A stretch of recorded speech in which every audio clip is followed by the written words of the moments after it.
হুম, ছোট ভাই বোনরা তোমরা কেমন আছো? ভালো আছো? তো আজকে কথা বলবো হচ্ছে গিয়ে আমাদের মানে পিছিয়ে পড়া সিস্টেম নিয়ে। বাংলাদেশে সব কিছুই হচ্ছে গিয়ে অনেক পিছিয়ে পড়া।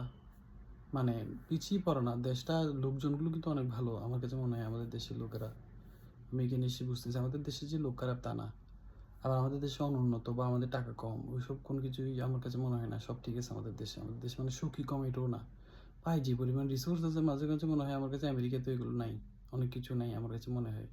শুধু আমরা সঠিকভাবে ইউটিলাইজ করতে পারি না। আর যেটা প্রবলেম, আমরা সব কিছুতে না অতিরিক্ত সময় দিয়ে ফেলি, নষ্ট করে ফেলি। পাশ করে বিশ্ববিদ্যালয়ে ভর্তি হইতে লেট হয়ে যাই। কি অ্যাডমিশন টেস্ট কতগুলো দেয়, যাই হোক এগুলো কি জানি, আমি তো অত বিশেষজ্ঞ না, কিন্তু আমার কাছে মনে হয় সময় কমাইতে হবে। পোলাপাইনের বয়স যে বেড়ে যায়, বিশ্ববিদ্যালয়ে ভর্তি হইতে বয়স বাড়ে, আবার বিশ্ববিদ্যালয়ে পড়াশোনা করে বের হইতে দেরি করে, আবার বাইর হয়ে যে তুমি একটা কাজ করবা, সচিবালয়ে একটা কাজ করবা, কিছু করবা, মানে কি আর বলবো একটা জিনিস। আমি একজন সরকারি কর্মকর্তা হয়ে আমি নিজের কাজ নিজে করাইতে আমার পুরো খারাপ অবস্থা হয়ে যেত। একটা অর্ডার বের করতে, একটা বদলি করতে, হ্যাঁ, মানে এগুলা কি বলবো, এত সময় নষ্ট সব কিছুতে। আমাদের আমাদের হচ্ছে গিয়ে এত বড় বড় প্রজেক্ট হয়, এত বড় বড় টাকা পয়সার করে দেশের ভালো করার চেষ্টা করে, কিন্তু আমাদের রাজনীতিবিদদের এটা চিন্তা করা উচিত। আমি মনে করি কীভাবে আমাদের সিস্টেমকে আরও ফাস্ট করা যায়। জাস্ট আমলাতান্ত্রিক যেটা রেড টেপিজম আমরা বলি, ওইটা কীভাবে কমানো যায়। তো তোমরা যারা 25-এর কম, আমি বলছি এটাই কারণ এখানে যারা আসে, যারা ভালো ভালো দেশ থেকে পড়াশোনা করতে আসে, তারা কিন্তু অনেক কম বয়সে আসে।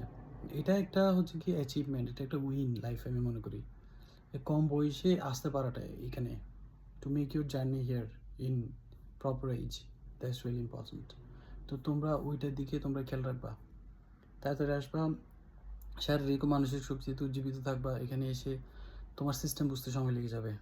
আসতে 6 মাস তো খালি এই দেশটা এরকম কেন, এত শান্ত কেন, যেখানে সেখানে হরিণ কেন, বন্য জন্তু জানোয়ার, হ্যাঁ। আর এখানে পাবলিক গাড়িটা ট্রান্সপোর্ট অত নাই। গাড়ি কিনবো, গাড়ি ড্রাইভিং শিখবো, লাইসেন্স বানাবো, ঠিক আছে, বন্ধু বানাতে হবে, পুরো ব্যাপারগুলো সব বুঝতে অনেক ফার্স্টেই তোমার অনেক সময় লেগে যাবে। তারপর এবার পড়াশোনায় মনোযোগ দাও, মনোযোগ দিয়ে এবার বের হয়ে চাকরি খুঁজতে আরও সময় লাগবে। এত সময় আসেনি, মানুষ বাঁচে কয় বছর? চিন্তা করে দেখো তোমরা আমি যে কথাগুলো বলছি। তো সেজন্য হচ্ছে গিয়ে সময়টা খুবই গুরুত্বপূর্ণ। ওই জন্য আমি বলছি 25-এর পরে নয়। ওকে, ভালো থেকো তোমরা, কথাগুলো চিন্তা করে দেখবা।